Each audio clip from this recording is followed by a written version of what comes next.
mga OFW, mga unta. Let's see. Ayan. Hindi ako gumamit ng ilaw kasi para tipid. Wala kami pambayad ng kurente. Baka maputulan ng kurente. Ito, niluto ko kanina. Ayan. Sarap to. Ito lang,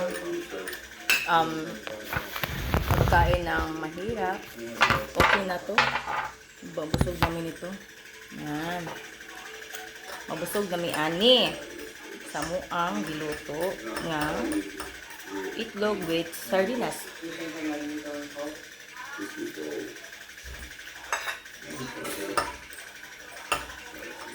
Basta ako magluto, guys. Hindi yung mahurot. Pero akong ba na gani magluto, mahurot. Ang sakay naka-diferensya. No?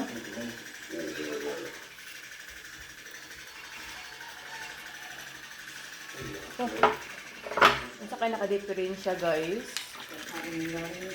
Nga mas. Huwag akong ba na may magluto. Mahurot.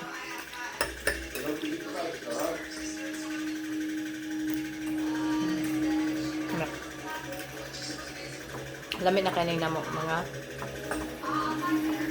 ubri.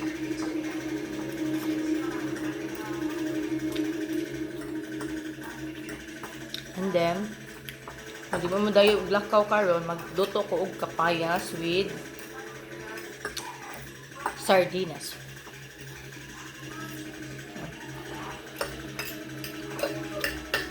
Ito lang muna kay mamakal mi sa iniyawan. Ako ang mga ko.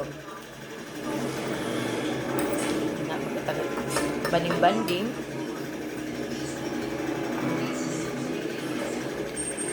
Hindi mo kumasagay.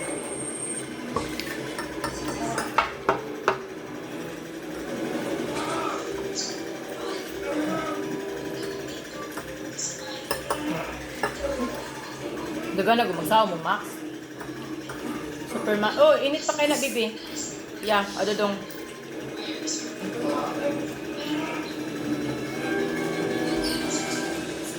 Masih makita ni mo si kuya. Inis, palay ko pa siga-suga, day.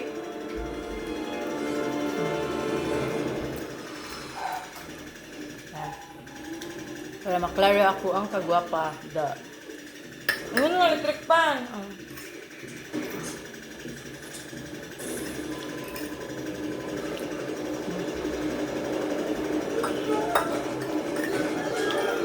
Lamian ko sa akong giluto, pero sila, I don't know kung galamian sila. Pero ako, lamian ko.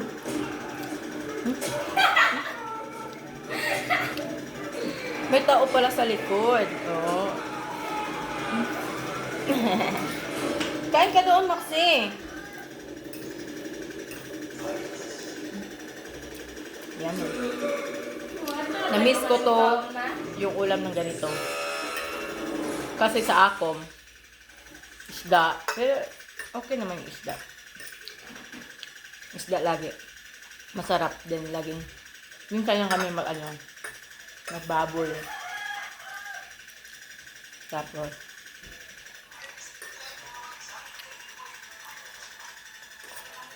sa Manila, paksi talaga lang sila sa kanila paksi. Paksi utan. Prito. Yun. Kung ganito lang ang lutuin namin hindi kasya kasi marami kami sa akin. Budget na rin.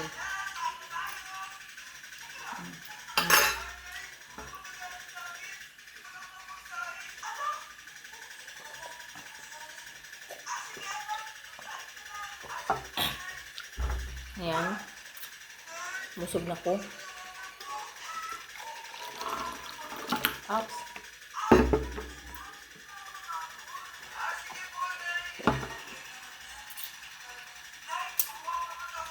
Yummy.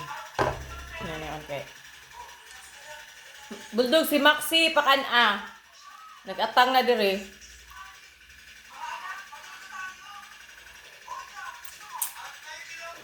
Ayan guys.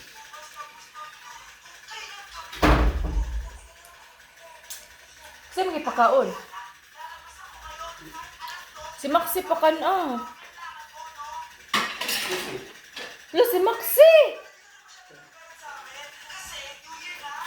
Halaluin ka si Maxi! Oo guys, si Maxi guys, Maxi? Go na. Ayan. Si Maxi. Pag kumakain kami, maghintay yan pagkatapos namin. Ayan. Dapat may ano siya din siya. Bahin sa pagkain. Kung anong kinakain namin, ganyan din sa kanya. Baboy. Isda. Yan lang. Sardinas. Pero, ayaw niya kumain ng noodles. Wala siyang swerte. Noodles ayaw niya. Kasi, nag-noodles yung husband ko, hindi siya kumakain. Sinisimhot lang niya. Arte. Kami nga kakain ng noodles kahit hindi ba ganda. Char! Joke. Yan guys.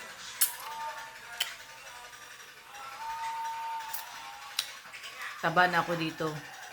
Pero sa akin, babawi ako. Magda-diet ako.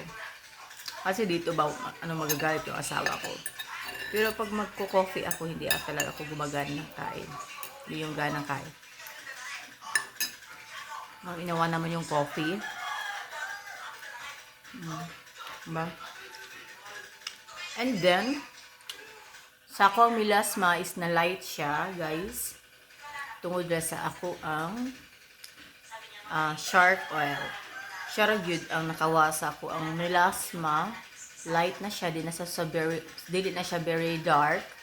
So very light na lang talaga siya at may na-attach ako sa kanya ng baby cream. Yan. Hindi ako naliligo pero naghilamos ako lang. Kasi hindi naman ako araw-araw magliligo pag nandito lang ako sa bahay. Ayan.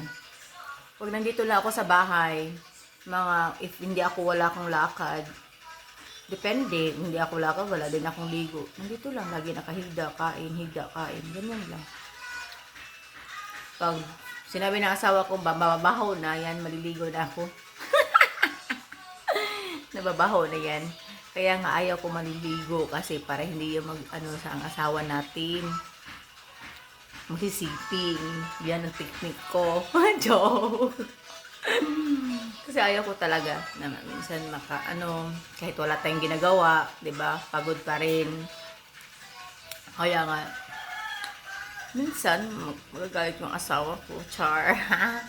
Nilove ko yung husband ko, guys. Yan. Pero hindi pa yung totally na yung asawa ko. Na ayo. Wala pa siya. Balik siya work August 30. Balik na siya work kay tastas na iyang pahuway tungod sa iyang amuranas.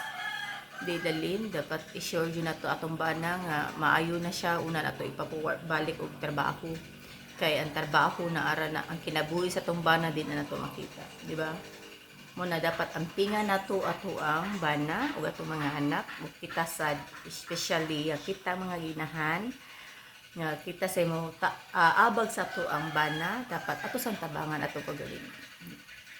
Kasi akong bana is high blood. Ayan. Inheritance talaga niyan at inheritance din niya yung mga hemorrhoid ata yan yung amuranas tapos ano pa yung danlak mga ganon. Inheritance talaga yan sa kanila. And then, sa high blood talaga, bata pa yung husband ko, nag-maintenance na yun. Kaya, nagpa-check up kami kahapon. Tumataas pa rin yung high blood niya. Kaya, pinalitan ng doktor na ibang lasartan. Kaya, tinitake niya. Kasi, pag tumatayo siya, mahihilo siya. Yung 50 milligrams lang ata yun. Yung lasartan na Rose Pharmacy. Pero yun naman talaga yung nilasita ng before yung pag-medical niya sa sa Apo. Kaya guys, sulitin natin pag nandito tayo sa Pilipinas kasi 2 years pa kami hindi magkikita ng pamilya ko because pupunta po ako ng OFW sa abroad para sa pamilya ko at makatapos ng pag-aaral ang mga anak ko. Kaya laban OFW, mga inahan. Kaya try natin. First time ko talaga mag-abroad. Yan. Kakayanin ko para sa pamilya ko at makatapos sila, mabigay natin po yung gusto nila. Kahit ngayon, marami po akong utang, nakapending po. Kaya sinisingil talaga ako kahit wala kang pera. Pinipilit ka talaga, pero hinahanapan ko na lang kahit nang magrason ka, wala kang pangbayad kasi wala pa kang wala kang income, na-stop mo lahat yung ang mga sideline mo, ganun. Kasi nandito po ako sa Cebu, hindi pa ako nag-plans na mag-abroad. Meron akong sideline na ukay-ukay, manok, yan. May pang-ruling talaga ako, yung bindo ko, ganun. Pero minsan talaga, hindi naman talaga total na masayo yung swerte. May magda-down talaga yung negosyo mo. Kaya laban lang. Tanggapin mo kung anong hinaharap mo ngayon. Kasi papalitan din niya ng Diyos ng magandang blessing. Kaya gagawin natin kung anong best natin. Lihok ta para gabayan po niya.